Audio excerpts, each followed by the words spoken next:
qabsoo haaraa gaggeessuu qaba. Mootummaa kana sodaachisuuf qabsoo haaraa gaggeessuu qaba. Qabsoon haaraa nu gaggeessuu qabnu.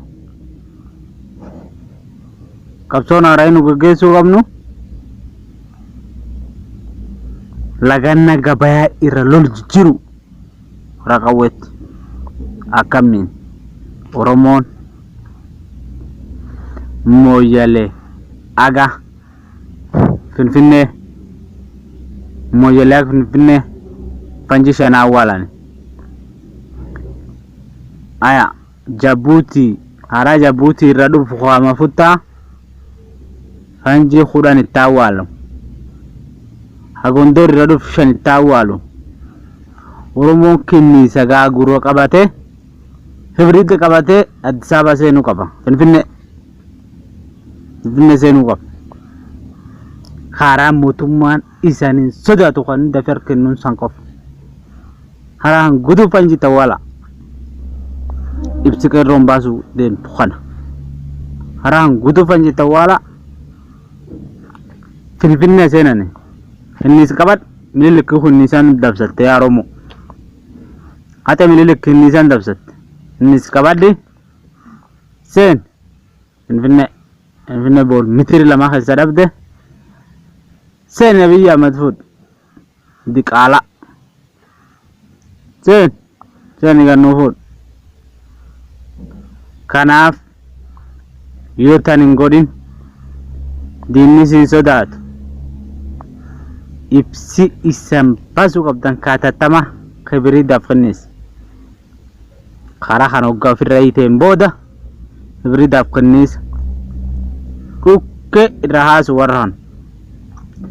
Mafutta bobaa waan fakkaata dam godhu. Bobaa tak sheelii waan fakkaata. Finfinnee keessa ibiddaan dam godhu. Karaan si baasu san qofa san malee Alaan si baasu takka hin jiru. Juwaar san malee warri gasi hin dhiisu. Tigraay ilaala qubudduu san kenna jettee dheetee taa'e Abiy. Oromoon ammoo harka duwwaa. Osaan harka duwwaa taate waan fedhan isan godhan jechuu.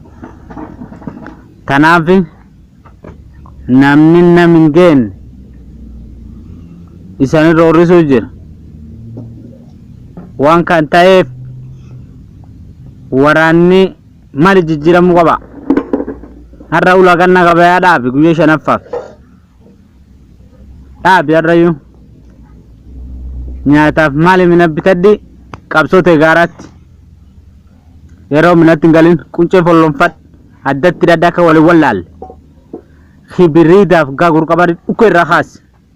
Hanga biyyi gafuutu. Sana malee dhakaachar kan qabatee nusi sodaata. Gaaguru qabaddi itti dhoosi. Ceekata jedhan mukni namaan hin nyaanne muksan dibadhu. Innis itti dhoosi deemi gaaguru. Hundi gomboo tokko tokko hundeen. Qawween fiif labsii dhufti yaa Oromoo. Mililik akkasiin dabsatte jedhani Oromoon. Haxe mililik. Deemin qabaddee haayi. Finfinnee seen. Hanga Abiy Ahmed harkaan qabdu hoos hin deebiin. Gaagurtan hanga dhukaasii eegaluu hin baqassin. Dhukaasii eegala baqasi takkaan. Yeroo fuulduratti sheelii waan fakkaata waan Addis Ababa jira dam godhu. Waan bobaa fakkaata Addis Ababa jira. Hunda dam godhu.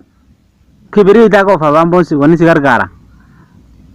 Sana malee diinni sin sodaatu armteettee oo lafiine laganna gabayaati maali biitii si dhagaa'uun feetu abbokkoo. Akka biitii si dhageettuun ta'i. Akka biitii si sodaattuun godhu. Hundeettee lagannaan gabayaa maal irraa kuta? Lagannaan gabayaa waan akka irraan kuta. Miidhaa lafa geggeessa malee. Kanaaf yaa Oromoo akka kun sin kaasu riba hay rafuu jirta. Rafuu jirta riba hay ibsi qeerroon Oromoo qabdu kana hibiriida fudhadhu karaa guutummaa guutuu fanjiitti awwaali. Fanjiita gaaf dargiitu ni qabna awwaala. Hosii loonii jala gaguura awwaala sarool. Kayee bala irra baasi. Ilmaan naftanyaa akkasumallee siin sodaattu.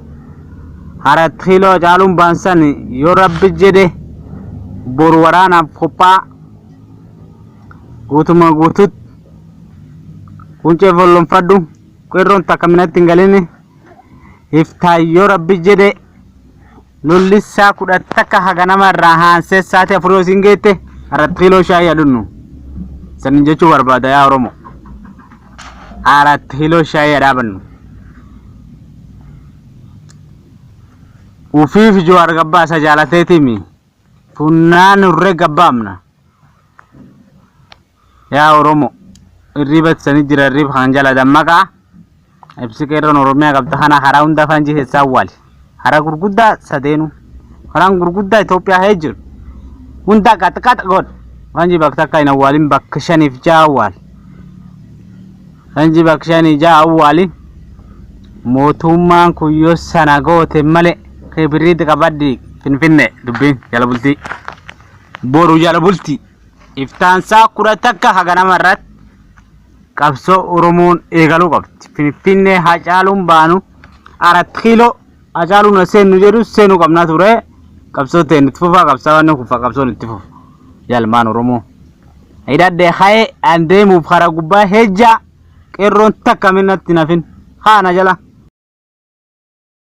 Kan Oromiyaatiif dhaamnu tokko hajiru kana jechuu qeerroon qabsoo isaa eegale qabsoo hatattama ibsa ejjannoo mootummaa eegalee jira.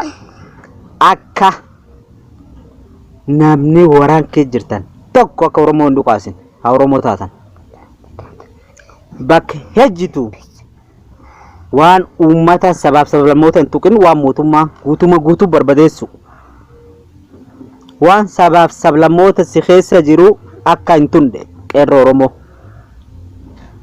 waan Addis Ababa jira guutummaa guutuutti barbadeessanii Finfinnee jissinee jaaru booda gaafsin abbaa biyyummaa hin naboonfanne jissinee jaaru guutummaa guutuutti qabeen Finfinnee jisu sheeliin takka akka hin baane wanni dhaamsi guddaan nu qabnu hawaraan Oromiyaatiif dhaamnu hawaraan Itoophiyaatiif namni makalaakiyaa keessa jirtu hayookaan boolis yookaan dennetti waa hunda keessa jirtu akka Oromootti hin dhuqaamne.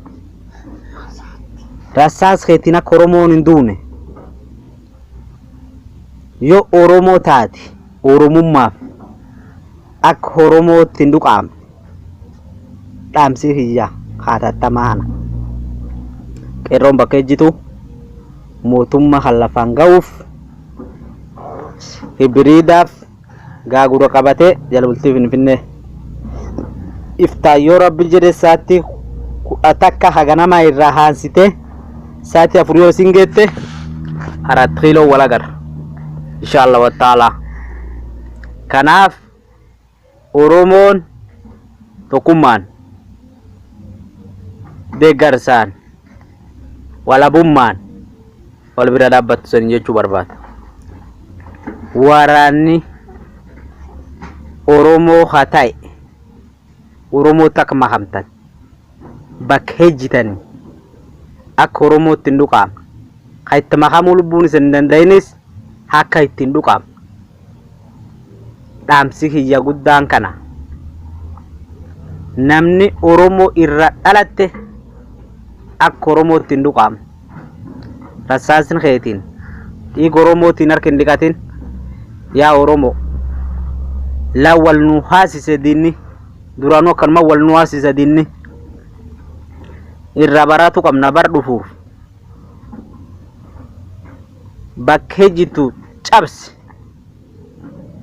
mootummaa waan ta'e mootummaan hin jiru mootummaa cimsaati hangoo guutuun qabu waa diqqoo inni qabu kanneen urroorrisu kana akka harkabuun nu sanin jechuu barbaada yaa Oromoo sun malee juwaara hin baane abdi juwaari san abdatee biyya gale nama ummati Oromoo abdaddaa ummati Oromoo nan qaanesi jedhutti hida kee ta'uu jira aduu warraatti yaa Oromoo akkamiin nyaati garaa si gora warmitiri lama dhabde nadi gammada kanaan dhabamsiise nama guutuma guutu toggontoota Oromoo ta'e akkanuma calla godhanii dhabamsiisuu waan baratan kibiriidhaaf gaagurra ceekata qabaddee hay yaa Oromoo bak hejitu mootummaa guyyaa takka lafan keessaatti afur keessatti akka mootummaan Abiyyi Juwaar gadhiisu abdii qabna yoo Oromoon sana goote